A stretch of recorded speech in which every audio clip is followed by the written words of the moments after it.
Hello. Devda coaching centre बनाड़ जोधपुर के इस YouTube channel पर आपका हार्दिक स्वागत है। आज हम पढ़ेंगे वर्गमूल निकालने की विधि नंबर 3 का पार्ट सेकंड में हम चर्चा करेंगे दशमलव वाली संख्याओं का किस प्रकार से हम आसानी से वर्गमूल निकालते हैं। और आज हम बेसिक विधि से ही दशमलव वालों संख्याओं का वर्गमूल आसानी से निकालेंगे और आप देखेंगे कि कितनी जल्दी आपका आंसर आ जाता है। तो चलते हैं, एग्जाम्पल की सहायता से हम समझने का प्रयास करते हैं। आपको यहाँ पर दिया हुआ है रूट के अंदर 0.56489। इस संख्या का आपको क्या निकालना है? वर्गमूल निकालना है। ये संख्या किसका स्क्वायर है? तो आप यहाँ पर पहले देखेंगे, आप एक बात कंफर्म ध्यान से सुनिए। अगर हम कोई संख्या दी हुई है और अगर पॉइंट लगा हुआ है तो पॉइंट के बाद आप अपनी मर्ज़ी से जितने चाहे ज़ीरो लगा सकते हैं, उस संख्या में कोई फ़र्क नहीं पड़ेगा। फॉर एग्जांपल आपको 0.36 दिया हुआ है, ठीक है, तो आप मर्ज़ी से यहाँ पर पीछे जीरो लगाओगे तो आपको कुछ फ़र्क नहीं पड़ेगा। इस संख्या के मान में कुछ फ़र्क नहीं पड़ेगा। अगर आप 2 ज़ीरो लगाओगे तो भी कुछ फ़र्क नहीं पड़ेगा। जितनी मर्ज़ी है उतने ज़ीरो लगा सकते हैं। तो देखते हैं हमारा क्वेश्चन क्या है। यहाँ पर दिया हुआ है आपको रूट के अंदर 0.56489। तो मैंने पहले भाग में बताया दाईं साइड से राइट साइड से दो दो अंक के जोड़े बनाने, लेकिन यहाँ पर अंक कितने हैं? 5 हैं, तो पूरे 3 जोड़े बनेंगे नहीं, ठीक है। 6 होते तो 3 जोड़े बन जाते। तो हम क्या करेंगे, इस 9 के पीछे एक ज़ीरो ऐड कर देंगे और लिख देंगे। तो इस संख्या के मान में कोई भी किसी प्रकार का फ़र्क पड़ने वाला नहीं है। ये डाउट आप अपने मन से निकाल लें कि ज़ीरो लगाने से इससे कुछ फ़र्क पड़ेगा पॉइंट वाली संख्याओं में, ठीक है। अब आप जोड़े बनाए, यहाँ पर देखिए। तो यहाँ पर ज़ीरो रखने के बाद एक जोड़ा बना 90, एक जोड़ा बना 48 और एक जोड़ा बना 56, ठीक है। यहाँ पर हमने जोड़े लिख दिए। और अब हम देखेंगे कि हमारा पहला जोड़ा क्या है। पहला जोड़ा है 56, 56। तो अब देखेंगे 56 किसके स्क्वायर के पास है? 7 के। तो यहाँ पर 7 लिखा, यहाँ पर 7 लिखा और यहाँ पर हमने लिखा 0.7। 0.7 इसलिए लिखा क्योंकि हम सारे जो भी सॉल्व कर रहे हैं वो पॉइंट के बाद वाली संख्या सॉल्व कर रहे हैं, तो हमें उत्तर में भी 0 पॉइंट लगाना ज़रूरी है। और 7 का स्क्वायर गुण 50 जो इस 56 के जस्ट नीचे लिख दिया, ठीक है। अब इस 7 और इस 7 को ऐड किया तो 14 प्राप्त हुआ और 56 में से गुण 50 गया तो पीछे बचा 7। तो हमारा ये पहला जोड़ा कंप्लीट हो चुका है। अब हम दूसरे जोड़ा है 48, इसको नीचे उतारेंगे यहाँ पर 7 के पीछे। तो यहाँ पर कितना बना? 748 यहाँ पर बन चुका है। अब आपको क्या करना है, इस 14 के पास एक ऐसी संख्या रखनी है, फिर उसी संख्या से मल्टीप्लाई करना जो 748 के नज़दीक आए।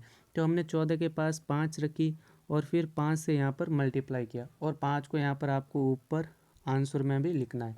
तो इस 14 के पास आपने 5 रखा, फिर 5 से मल्टीप्लाई किया तो हमें प्राप्त हुआ 725, जो हमने इस 748 के जस्ट नीचे लिख दिया।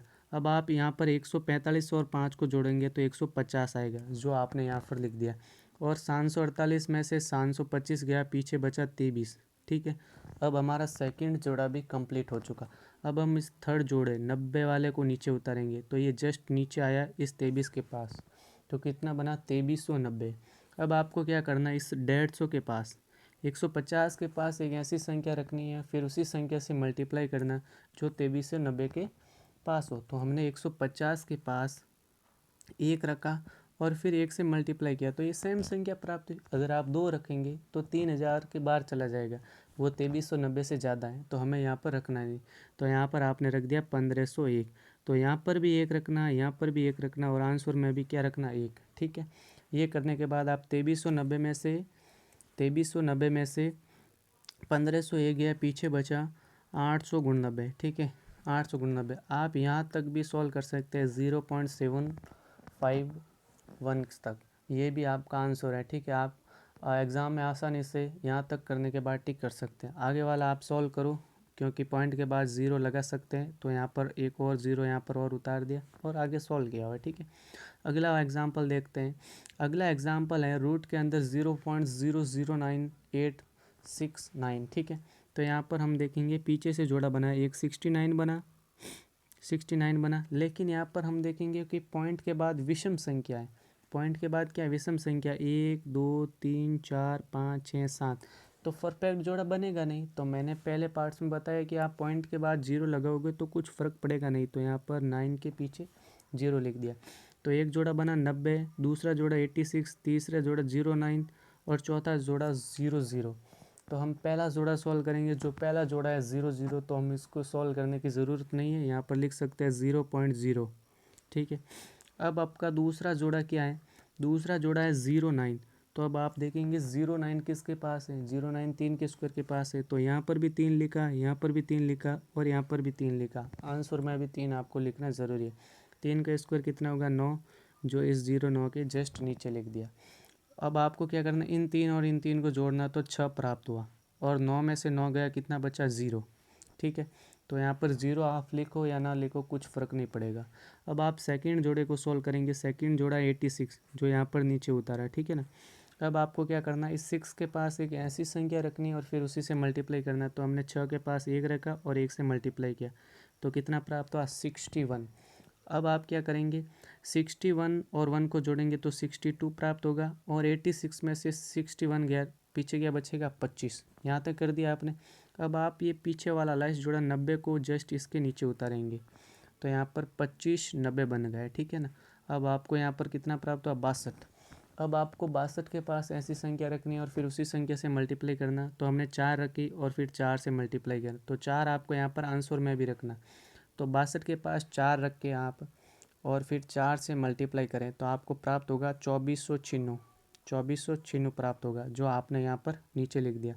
यहाँ पर माइनस करें या ना करें कुछ फ़र्क नहीं पड़ेगा। पॉइंट के बाद आपका यही आंसर फाइनल है। यहाँ तक करेंगे तो आपको आंसर आसानी से टिक हो सकता है, 0.0314। ठीक है। अब आप देखिए यहाँ पर दिया हुआ आपका अगला जो है रूट के अंदर 0.9 दिया हुआ है। इसका मान क्या होता है? तो आपको मैंने कहा पॉइंट के बाद आप 1 0 लगा सकते हैं, कुछ फ़र्क पड़ने वाला है नहीं। तो एक जोड़ा बना, ओनली यहाँ पर एक ही जोड़ा बना, तो आपको यहाँ पर 0.90 आपने यहाँ पर लिख दिया। हम पॉइंट के बाद सॉल्व कर रहे हैं तो यहाँ पर ऊपर आंसर में भी 0 पॉइंट लगाना ज़रूरी। अब आप सोचिए 90 किसके स्क्वायर के पास है? 9 का स्क्वायर के पास है। 10 का करेंगे तो 100 हो जाएगा, जो 90 से ज़्यादा है वो हमें यहाँ पर नहीं लिखना है। तो यहाँ पर 9 लिख दिया आपने और यहाँ पर भी 9 लिख दिया और ऊपर आंसर में भी 9 लिख दिया और 9 का स्क्वायर 81 इस 90 के जस्ट नीचे लिख दिया। ठीक है। अब आपको क्या करना? इस 9 और इस 9 को ऐड करना, कितना प्राप्त हुआ? 18 और 90 में से 81 गया, पीछे बचा 9। अब आप क्या करेंगे? अब आगे कोई जोड़ा है नहीं तो आप 0.9 तक भी लिख सकते हैं, लेकिन आगे सॉल्व करने के लिए पॉइंट के बाद हम कितने भी 0 लगा सकते हैं। तो आपने यहाँ पर एक जोड़ा 0 0 वाला नीचे उतार दिया। ठीक है। यहाँ पर आपने लिखा नहीं, लेकिन आप 0 0 वाला जोड़ा नीचे उतार दिया। तो अब हमें क्या प्राप्त हुआ? 900। अब क्या करना है कि 18 के पास एक ऐसी संख्या रखनी है और फिर उसी संख्या से मल्टीप्लाई करना है। तो 18 के पास हमने 4 रखा और 4 से मल्टीप्लाई किया तो 736 प्राप्त हुआ। ठीक है ना। तो 736 को आपको 900 के जस्ट नीचे लिख देना है। तो आपको ये जोड़ना है। 184 में से 4 जोड़ा 188 प्राप्त हुआ और 900 में से 736 गया, पीछे बचा 164। ठीक है। अब आप 0.94 तक ही कर सकते हैं, परंतु एक स्टेप आगे और करते हैं तो पीछे 2 0 और लगा देते हैं।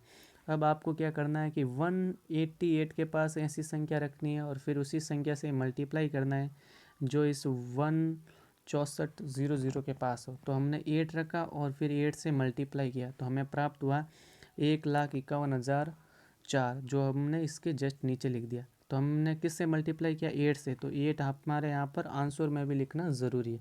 तो हमें फाइनल आंसर प्राप्त हुआ 0.948। इस प्रकार आप पॉइंट अर्थात दशमलव वाली संख्याओं का, किसी भी प्रकार की संख्याओं का वर्गमूल इस बेसिक विधि से आसानी से निकाल सकते हैं। Thank you for watching. For complete PDF join my WhatsApp group education Manch. Thank you.